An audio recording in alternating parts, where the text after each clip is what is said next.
以下呢一種係官方認可嘅蟲草菌種之一 ：A.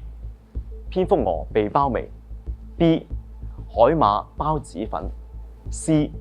蛹蟲草，而 D 係以上皆非，即係全部都唔係。 C 咧，C 嘅答案太明顯啦，因為我知道 C 咧蟲草花嚟嘅嘛係，咁明顯冇理由嘅，咁我個答案一定係 A 係咁肯定？肯定。好，我哋就睇一睇 A 啱唔啱。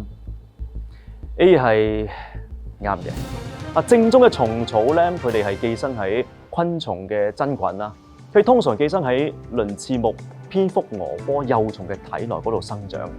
蟲草菌絲體係冬蟲夏草中分離出嚟嘅菌種，而蝙蝠蛾披包微係中華人民共和國藥典同國家藥品標準認證嘅蟲草菌種之一。其他仲有 CS4 蟲草頭孢、中國披毛孢同粉紅膠微，而其他菌種嘅就未必係正宗啦。就好似蛹蟲草其實只係蟲草花。